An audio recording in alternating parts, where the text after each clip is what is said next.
Hello and welcome back to the Undercut podcast. It is time to preview the 10th race of the year, the Belgian Grand Prix. I'm your host, Jesse Billington, and joining me once again is none other than Mr. Thiemo Albers Daly. How are you? Looking forward to Spa. I suspect we may have a Grand Prix a little bit like the ones we had earlier in the season. I'm thinking specifically Australia and China, where it's an exciting first third and a bit, and then maybe it calms down a little bit. But it's just nice to go back to another classic Formula One venue. And the last time we're going to see it for a couple of years, if memory serves, with how the rotation's going to work, which is quite sad. So I'm hoping it's an absolute barnstormer, a little bit like Catalonia was, and shows the FIA and Formula One that they've made a bit of a mistake there. Yeah, it's going on rotation. Is it rotation with Zandvoort or Barcelona? I can't remember which circuit. Barcelona, Barcelona, Zandvoort's wasn't just it? off completely after Yeah. this year, so So it's going to be a shame to see Spa go, considering it has produced some sort of cracking Grand Prix over the years, and sort of even as regulations change, it's one that's always found a sort of a way of being interesting. And I think this weekend is going to once again prove that regardless of how you make a Formula One car, Spa is just one of those circuits that demands everything from it and gives you a good race. and not just F1 either. If we're not going there for F1, we're not going there for F2 and F3, which seems borderline criminal, quite frankly. We have some great races in both of those categories over the last year. So even if the F1 in particular, the last couple of years, hasn't been quite up to scratch, the F2 and the F3 certainly have, as they are in most places. It takes quite some doing to have a bad feed series race in most locations, but Spa again is one of these ones where we always get something interesting and something chaotic. And as F3, I think, posted earlier in the week, it's still the last place that we saw a woman in Formula 3 score points with Sophia Flörsch. But again, it's got all this fun history attached to it that you can find throughout all of the categories. But hey ho, why go back there, right? Let's go somewhere that we didn't ask for. Yeah, let's go to Spain for a second time in a season for a circuit that interestingly, actually, Ferrari have already been testing around, Hmm, I did which see is that. yeah, it isn't in our notes, but it's just one of those things. I was like, Ferrari were doing a filming day there. And I'm like, oh, that's A clever. filming day. Yeah. I don't know how you've managed to secure that, but that's interesting. So yeah, something to mention maybe when we get to the actual Spanish Grand Prix this year, and Ferrari are surprisingly on the pace in FP1, and everyone goes, how have they figured that out? But anyway, um, speaking of circuits that will and won't be appearing, we'll kick off with a bit of news and the fact that the World Endurance Championship won't be heading to Qatar and Bahrain. And I know this is an F1 podcast, but there is reason for mentioning this. The Qatar 1,812-kilometer race was scheduled for October 25th, but will be replaced by the 6 hours of Barcelona on the 18th of October. The 8 hours of Bahrain will be replaced by the 6 hours of Monza on the 7th of November. And this is important because around those times, Formula One will be heading back to the Middle East, in theory, for the Qatar and later Abu Dhabi Grand Prix.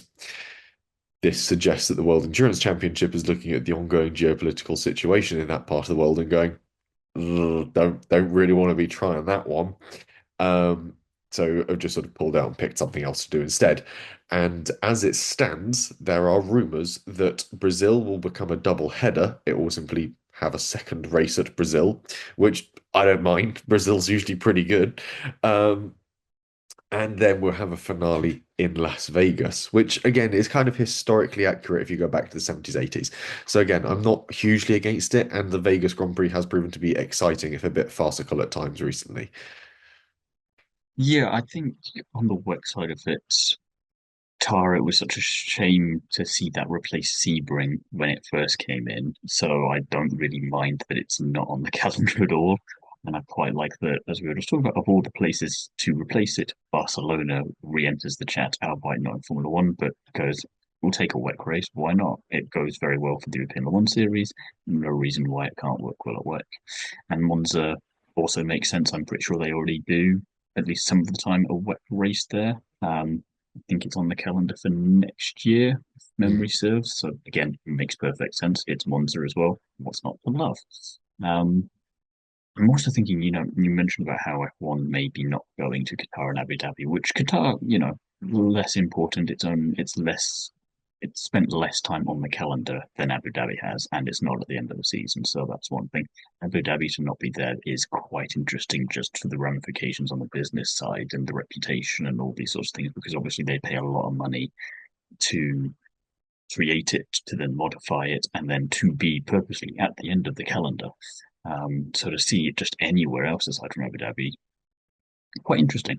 It also makes me think as well, it's that portion of the year as well where you start looking at the UAE F4 championships and you go, are we going to have that this year, or is that going to just have to be relocated to Japan, for argument's sake, and go, well, we're already out and about. Let's just keep going east and bypass the whole area, and we'll go and race in Fuji and Suzuka and some fun places as an alternative. Because I'm just looking at this and going, there's got to be conversations being had on that front. Um, it's interesting that Brazil's come into the conversation as well now, like you say, for a double header, because I'm with you. It's Brazil. Yes, I'll take more of that. It's one venue I've seen where a sprint race has worked. So again, if you want to give me a second Grand Prix, by all means. And when you've had the conversations about what is it, Portimao and also Barcelona again coming back in to be the tail end of the season, that I don't know if it's you and I that talked about that or if I was talking about that with someone else, but that just didn't feel right in the same way that somewhere like Vegas and Brazil would. Vegas is this weird one because yeah, you have historical accuracy, like you say, but it has been better than I think anyone would have thought it would have been. And I don't know if that's just because we all went in with ridiculously low expectations, but it has kept delivering year on year, despite some of the teething issues that any new Grand Prix is bound to have. So a double header in Brazil and the last one in Vegas, sign me the fuck up. Yeah, and I mean, when it comes to the feeder series stuff out in that part of the world, they all held their championships earlier on this year. So they've all been held already, and their Hmm. next rounds are scheduled for January 27, as far as I can tell. So they've I got a know that there bit is of something time. that sometimes happens in December sort of time for some of them. There Historically, I'm not is sure if they've often now one. pushed that to January completely. There was something clicking in the mind I had somewhere for that. But again, if they've just rescheduled that to January, again, still potentially at risk, but slightly more time on their side to hope things calm down. There could be the Gulf 24 hours, which is held at Yas Marina. No word on if that's going to go ahead this year.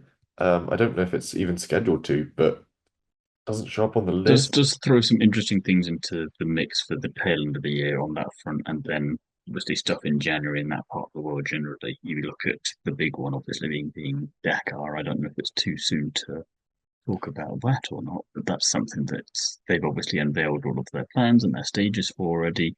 But you've got to think there's people in management there just keeping an eye on things and going, where could we do this if we weren't going to do it here? Yeah, there's a lot of locations that are still going to be sort of frantically flicking through an atlas going somewhere. But Hmm. yeah, Formula One may not What be. else starts with SA? South America. Perfect. We'll Yeah, go there. we'll go there. Let's reinvent the Argentine Grand Prix, I suppose. Here we go. Um, yeah, well, I don't know. I reckon Javier Milei would probably pay out through the nose to do it. But that's a discussion for With what money? politics on a different podcast. Um, anyway, um, we'll move ahead to things more appropriate for this weekend as we head to Spa. And there is an FP1 outing for Jack Crawford, who will replace Fernando Alonso in FP1 at Aston Martin. So he will get to experience something that is no quicker than the Formula 2 cars he's just left. Yeah, I think it's the third outing he's having in that car already this year as well. So they're just getting in their FP1 sessions early, which there's nothing to gain, nothing to lose from doing it, I suppose. You know, they're playing massive catch up. Um, at least he'll get to say he drove a Formula One car around Spa. Silver linings. Not much else, I don't think we can probably take from that in terms of positives, considering what the car's like. Yeah, it's not great. Yeah, he was already out in round three, which was what, China, Japan, and Japan. round eight, which was Red Bull Ring, wasn't it? So he's yeah, crossing them Hmm. off. But yeah, getting through because obviously he's now got to do two goes in each seat as well. So you've got to do two in Yeah, Stroll's seat, so two in Alonso's seat. So this will possibly sort of finish off one of those drivers who won't have to miss Alonso, I guess. one. Yeah. Um, Meanwhile, over at McLaren, Lando Norris has a 10-place grid penalty. He has overstepped the limit on engine parts this season, taking a new power electronics unit to his car. The latest round of upgrades to that unit that Mercedes sort of powertrains department have cooked up. Essentially, they've realized there are some errors and issues with the overall powertrain for reliability, and are just sort of introducing upgrades pretty constantly. It's then up to the customer teams as to whether or not they take those upgrades in part of their packages as part of their new parts. Do you try and hold on till the last minute and then get the best upgrade possible, or do you go piecemeal and just sort of eat your 10-place grid penalties and just hope you can sort of fight your way back and have continued improvements in reliability? McLaren are sort of going more for the just eat the 10-place grid penalty and enjoy more reliability. Relatively smart ploy as well, considering that Spa has a lot of overtaking opportunities typically, and it means that they can bed it in before bringing upgrades for Hungary and Zandvoort, which are more on the aerodynamics and sort of chassis mechanical side. So this is a sensible play from McLaren, but again, I say that typically Spa has a lot of overtaking opportunities. Typically, you'd get to the end of the Kemmel Straight with your foot still welded to the firewall and your car still accelerating. We saw a lot of We'll super. also just caveat that with if it's a race like Australia and China, as I think it might be, because of that sort of reasoning, then you want to be getting as far ahead as you can if you're Lando in those opening few laps, because otherwise after that you might just be stuck a bit of no man's land. Whereas I'm thinking if for Hungary and Zandvoort, good bring upgrades there, probably don't need as many penalties or the rest of it, but they are both tracks where I'm expecting more overtaking than we're used to having as well. So in theory, not bad places to take the penalties if more penalties are on the way. You look at somewhere like Monza, that's going to be trickier for those sorts of teams, I think. And then we don't know what Madrid's going to be like. And then Baku's potentially another Spa in some respects. So these are the three races where it's the least worst, in theory, to take the pain now for hopefully benefits later. Yeah, but you can either make the overtakes back in sort of a sort of ping pong sort of back and forth style, like you said, with the opening races down the Camel Straight at Spa, or you can just sort of fight your way through and use sort of a bit of reliability and a bit more grunt round the likes of sort of Zandvoort and Hungary to sort of make There's those. also the possibility with Budapest and Zandvoort of rain, which we've not had at all this year. So, you don't necessarily mind penalties there because in theory that should still equalise things. And if we get the any kind of Bottas bowling again, then obviously you'd rather be at the back than at the front for some parts of that because at least there's no one who can come in from behind and clip you. Yeah, although you mentioned Bottas bowling, obviously the Cadillac's brakes aren't great, and if we're going into a couple of races where we've got significant first turns and possible wet circuits, and Bottas in a Bring car back with bad Grosjean brakes, 2012. yeah, we'll see how that pans out. But that's speculation for another point in time. Lando, meanwhile, will be starting 10 places back from wherever he qualifies this weekend. And speaking of further changes, Red Bull have ditched the kebab wing. Everyone calls it the Macarena wing, but it just still looks like a kebab on a spit to me. The hog I roast saw wing, the Turkish imitation of it first, and I just went, "That's what I'm going to be calling this." I yeah. don't care for the Well, no, Macarena. I'm because here for the yeah, well, kebabs. kebabs are vertical, aren't they? This is more of a hog roast wing because of the way that it sort of rotates like that.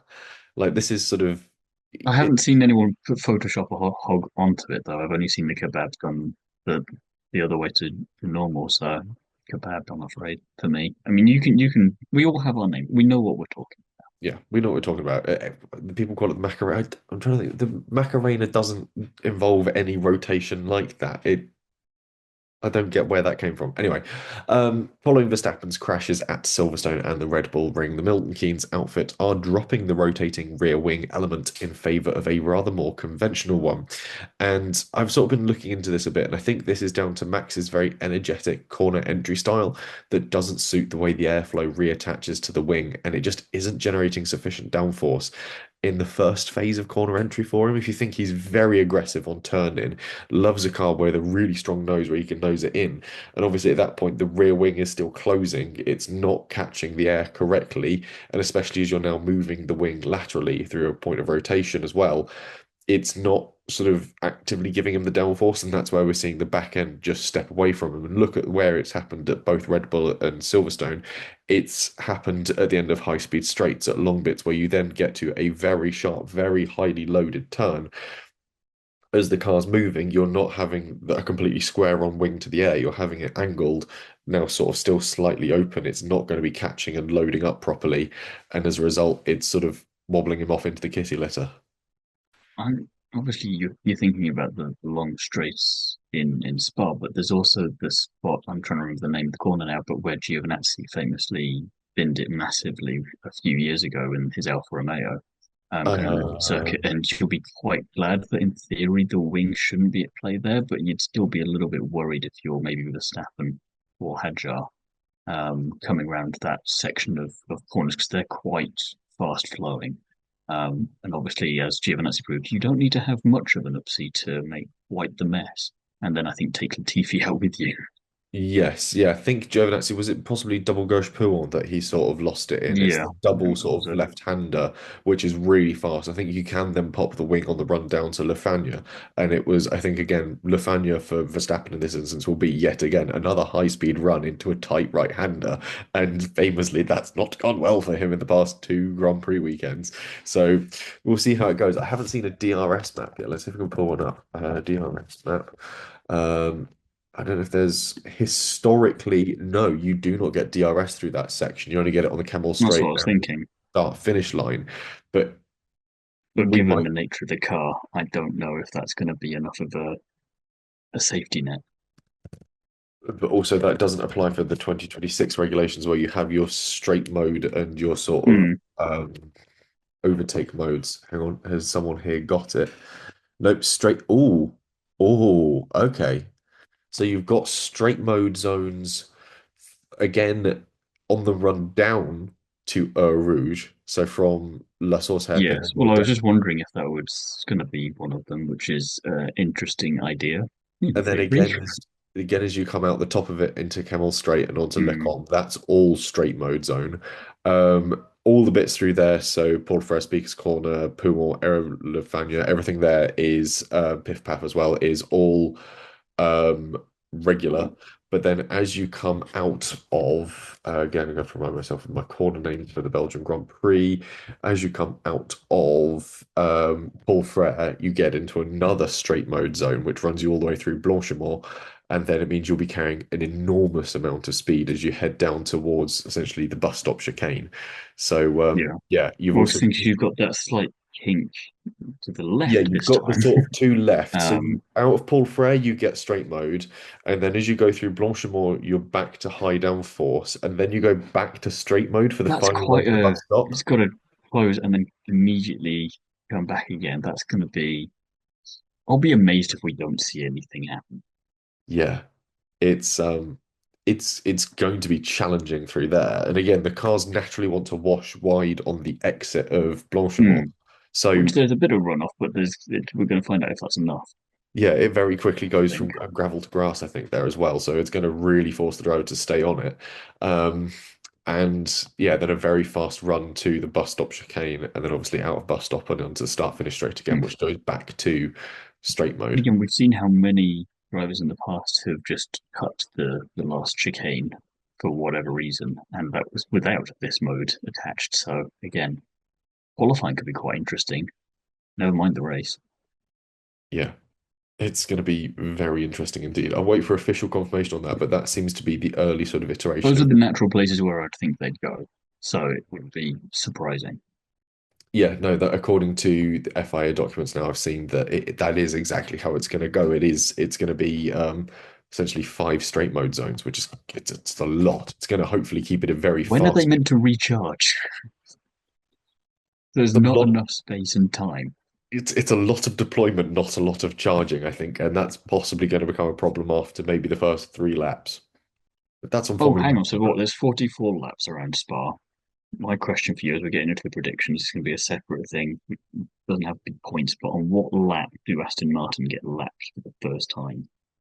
Ooh. Considering that they are obviously severely under on everything, and Mercedes and Ferrari, for just argument's sake, aren't.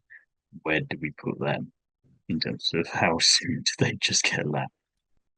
Well, what was the lap time at the Belgian Grand Prix last year? Let's sort of go roughly off of what they were able to achieve last time. So it 142 was or something? a 140. Lando Norris' pole position lap last year was a 140.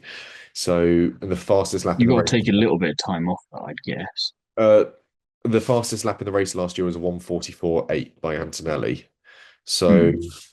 let's say that we're running about the same lap time, give or take. And then take what, 3 seconds off for Aston Martin? I think, yeah, 3 seconds off because it's a big power circuit and the Honda just doesn't make any Hmm. power. Um, Assuming that as well, they make it far enough into the race that they can be lapped that they get as lapped. well. Yeah. So 3 seconds into 1 minute 44. So that becomes 104 seconds. 104 divided by three. Lap 35, which doesn't seem very Seems far in. Yeah, I think it could happen well, no, before. because lap 35 out of what, 44. So Yeah. they got to lap him sooner. Yeah. I think lap 25. I'm gonna go lap 10 if it was Oh, sooner. hang on, let's just add a new bracket to the predictions. When will Aston get lapped? And Thiemo is, you're saying lap 10. Yeah, yeah. And I'm gonna go So just think, 20. even with the struggle that the other teams are gonna have with recharging and deploying, Aston Martin are just going to still be sluggishly slow. So even with that, there's going to be so much just extra speed to try and catch up that there's going to be just this chugga chugga chugga little tractor going around the circuit that they're going to get to it a lot sooner rather than later. They're gonna have it even worse. I mean, who was the worst team last year? How did they finish last time round? Race report, race classification. Um, Everyone from about The Alpine last year, I guess, was it? no, Gasly finished in the points last year. He finished 10th, picking up a Well, point. that's Gasly. That's not exactly. Yeah. Yeah, if you Um, choose the one driver that can drive in that team, then by all means. did we have a late safety car in that race? I don't think so. Last year, I don't think so. No, I don't remember a lot of Spa from last year, to be perfectly honest. I don't think it was an absolute firecracker of a race, but Piastri beat Norris. This was when he was on his long run of like extending Hmm. his championship lead. Bum, bum, bum, bum. No, we didn't really have a safety car early on. Bum, bum, bum, bum, bum. Ah. But it was wet at the start though, which is one of those ones that sort of really sort of messed with it a bit. Um, yeah, the only person to get lapped was Isaac Hadjar. I'll be Um, surprised if that happens this year. yeah, considering the rate he's on at the moment. Yeah, I think I'm going to stick with my prediction of lap 25. That feels about fair, but I'll be interested to see if we get to lap 10 and already they're a lap down. Considering how bad they were at the power hungry circuit of Silverstone, and you sort of saw the gap getting bigger and bigger visually on screen, you're like, oh no, this is not good. Um, I think anyway, they'll just be so slow down the straights that it won't matter even if they're quick in the corners then because by that point the damage will be done. yeah, and also everyone else be so much quicker on the straights because there's five straight line mode Hmm. sections. So, well, we're heading into the area of predictions. We might as well lay down some official predictions for the Belgian Grand Prix. And pole position, Thiemo, who is your pole position prediction?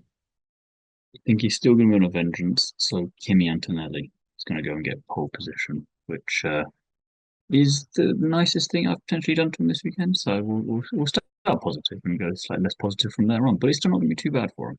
Pole's pole. Yeah, pole's pole, but yeah, I I don't want to say his championship is unraveling, but I think he's having some competition for his lead of the championship hotting up, let's say, because I'm going to pick George Russell to get on pole position. He had a really rough Silverstone. It wasn't sort of the result or weekend he really wanted, and I think that's going to have fired him up significantly coming into Spa. He does go well around here as well. It's a circuit he Mm-hmm. really likes the flowing nature of it. I He's going to be think wanting to make sure Mercedes check the skid blocks on this Mercedes this year.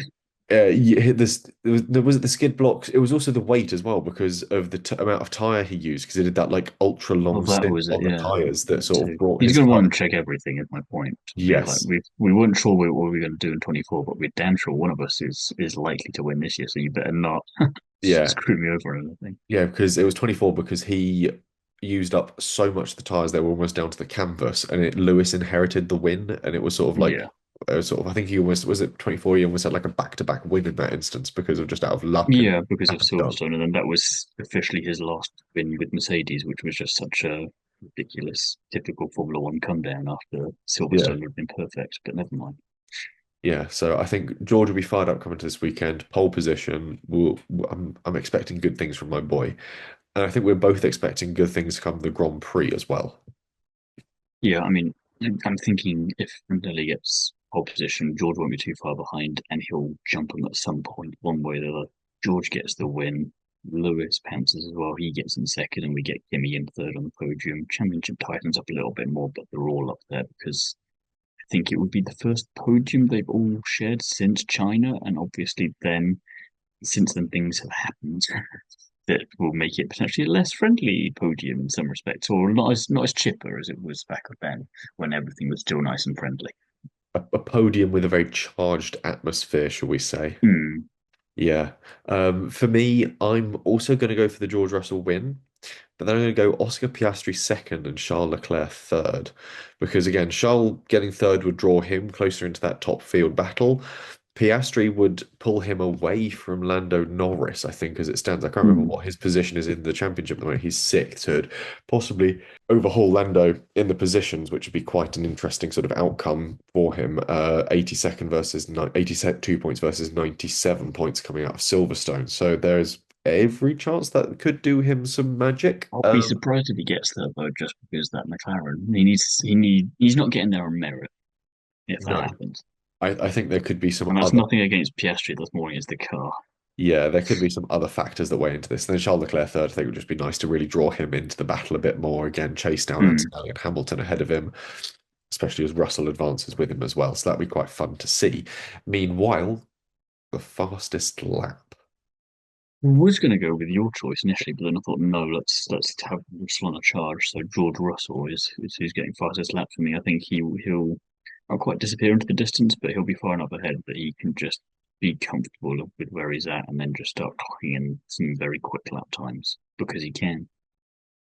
Yeah, I think it's not an unreasonable prediction. I think the Mercedes is very good. And again, I think George is going to be in a bit of a flow state this weekend. For me, though, I think Charles Leclerc could have it. I think the Ferrari has got a lot more long-term pace in it and a bit more outright performance, especially on a circuit where just going quick is important. And especially if you look at sort of how the Ferrari was able to find pace in qualifying sessions at Silverstone, I appreciate it's not a completely representative lap. It's one that could be very representative of what we could see from the Ferrari extrapolated moving forward. So I think Charles could slot in a couple of quick ones here and have a fairly good run at things. I wouldn't be against it either. It's just a shame that we would be the only ones to get points for this still when he doesn't. So they need to bring that back. Robbed, really. Then we get to our wild predictions and complete turnaround of form for this one for you. Yeah, I've said Nico Hulkenberg finishes P7 in the Grand Prix. And that's because he doesn't have any points yet this season, which is not representative of his capabilities or the car's capabilities. And if he finishes in P7 and Williams don't score, he would move Audi ahead of them by a point, which I think would just be fun for him to What do in one race. yeah, in P7 you get what is it, 6 points, isn't it? So that Five would or 6 points, yeah. 6 points, which would put him above who else has got sort of 6 points? Let's see. And so I Uh, didn't even look at the other drivers, I just went overtake Williams. that would he would tie with Bortoleto on points. He would tie with Sainz on points. He would overtake Albon. He would overtake Ocon. He would go past who else has got points around that mark as well. Yeah, who else is this down here? Alonso as well, obviously. So it would Hmm. pull him out of the doldrums, and that would obviously put Audi onto 12 points, which would be enough to get past Williams, like you said, who are on 11. So yeah, it'd be quite fun. It would put them on just over half of the points that Haas have got at the moment as well to start down that challenge. So I I'm appreciate, waiting for them to start that charge, so I'd like them to start that sooner rather than later. yeah, if we could do it before we get into the summer break, that would be very enjoyable indeed. Hmm. I back you on that prediction. I like it. Meanwhile, for me, I'm going Arvid Lindblad top five. Got a best finish as seventh, I think, so it's not too unreasonable. again, needs something to happen ahead of him because I think he and Lawson are doing such a good job that they just can't get any further ahead of where they currently are because of who's in front of them. And it's just not possible. So if we do get some kind of turn one melees and they're not involved in that, then not your wildest prediction, but just wild enough because it hasn't happened yet. Yeah, there's chance for it to happen. And again, that RB is consistently performing at a really strong level. I think Arvid's had a really good weekend coming out the back of Goodwood, where he's sort of been able to really enjoy the aspects of being a Formula One driver. It's kind of sort of helped Mm. motivate him a bit more. And again, going to a circuit that he'll be familiar with from feeder series rounds, it's a good time to be Arvid Lindblad, I think. And yeah, there's chance for him to do something really exciting, and I think it's quite possible, especially again if there's a Yeah, bit of melee, and a and bit of keep that chaos at the positive front. momentum going forwards because he's on quite a nice stretch at the moment, him and Lawson together. So it'd be nice to be able to see that continue for a bit longer. Yeah, they RB have been consistently finishing in the 4 points points since back to back Monaco. Yeah, for Grand Prix, sorry. yeah, four Which Grand is, as Prix. I pointed out before, they've never done three in a row double points Mm. finishes. Never mind four. So if they can make it five now, Yeah, it's a shame yeah, that points bring it. don't down to 10th in the sprint races because that way they'd also have the sprint race Yeah, I Silverstone did sort of look at added that. to it. Lawson was the only one he was able to there, so it's Yeah, almost perfect on that one. But yeah, Lewis is still the only driver to score in every sprint and every Grand Prix. So unfortunately, there is only one driver in that statistic. Which, if we had to guess which driver it would be, I don't think we're too surprised it's Lewis. yeah, it is the GOAT. So there we go. They are our predictions. Of course, we've already mentioned when will Aston Martin get lapped prediction. We really ought to add that to sort of the, I was going to say, should we do that moving forwards? yeah, I think that's going to be quite a fun prediction moving forwards because especially with the likes of like Hungary as well, I think that could be really I interesting. think you put like Baku and other places as well because you've then got to contend with the safety car and you go, oh, they're close. Oh, safety cars come out, buggered it again. Right. How do we factor that into it? And Or Madrid, we have no idea. So, or if something like Baku where they get lapped, they have a mm, safety car, they unlap themselves. How long till they then get relapped again? yes, yeah. Like how many We'll have times to, in a yeah. Or like how many times in a Grand Prix could they get lapped? Like could we see them realistically obviously in down? Brazil, Yeah. short circuit, that could happen a lot. I mean, Hungary's not exactly long either. I mean, there is No, there is every chance. I also think something like Mexico, where even while it's high altitude and it removes a lot of the aerodynamic problems, it's still a big power circuit. We could see the Aston Martin lapped 3 times going around Mexico, and I think that'd just be hilarious. Um, yeah. but If ever there was incentive for them to sort themselves out, it's us just going, we're going to add a section to a podcast specifically for you and you won't appreciate it. it's sort of like the opposite of our Formula 2 spinners when we sort of pick someone who we want to see sort of encouraged to do better, but Hmm. because they're the big boys, we can be mean about them to encourage them to do better. What There is we go. Aston Martin? Come on. Yeah, you should know Do what you're better. doing, or you should at least have enough money to solve the problems of not knowing what you're doing at this point. I will add a caveat that we haven't spoken about Max Verstappen's ongoing contract disputes and where he could or could not be ending up, because, well, frankly, no one knows. McLaren are sort of like, maybe he's coming to us, maybe he's not. Who knows? We're not going to say. One person who is going to McLaren, though, is it Scott Dixon who signed in with IndyCar? I'm right in thinking that. Yeah, they've it's a mess over there in terms of what they're thinking decision wise. They're getting rid of one driver where you can understand, and the other driver who is in contention for the championship and their best driver of the season, and they fired him to replace him with two drivers that have done all right, but are not at their heights this season. But Yeah. And then they did a I'm pit not the stop one making challenge. the decisions there. And then they did a pit stop challenge at the White House. So it's all going on over in IndyCar and plenty more of that to enjoy because they've got like sort of 6 races in 7 weeks or something coming up. It's pretty flat Yeah, out. we've got one this weekend, and then it's a 2 week break. I think between all of August and a little bit of September, where it's back to back to back to back to back. So Good fun. plenty to look forward on that front. That is all we've got time for on this episode of the Undercut podcast. We'll be back soon to review the Belgian Grand Prix. In the meantime, if people want more from you, Thiemo, where can you be found? Interview central this week, quite frankly, across the spectrum. I have an interview out with Jensen Button over on the Pirate Chronicle. I've got an interview out over on its race week with two E1 pilots, Katie Munnings and Owen Duncan. I got an interview out with one of the medical delegates for the FIA and General Motorsport over on Paddock Influence. That's Camilla Sofia Arrigo. Got to go to Monaco recently and was at the corner that Stroll and Leclerc crashed, so perfect positioning for my conversation. And then on the curbs with Eleonora Stella. So a bit of everything this week. Bit of everything. Excellent. And if you want more from me, you can find me writing for Classic Car Weekly. We'll have the Classic Car Weekly podcast out in a few days as well. And on top of that, you can find me on the internet as at Jesse on Cars on Instagram, Twitter, and TikTok. And I'm trying to think where you can find me this weekend. Please don't find me this weekend. I'm having a quiet one for the first time in a couple of weeks. So yeah, I'll be at home enjoying the Belgian Grand Prix from the comfort of a nice chair, which will be very enjoyable. Does the chair rock? Mm. The chair does not rock, no, but it will be comfortable. We'll have a beer next to it, I think is the important point. Otherwise, thank you very much for listening, and we'll see you again very soon.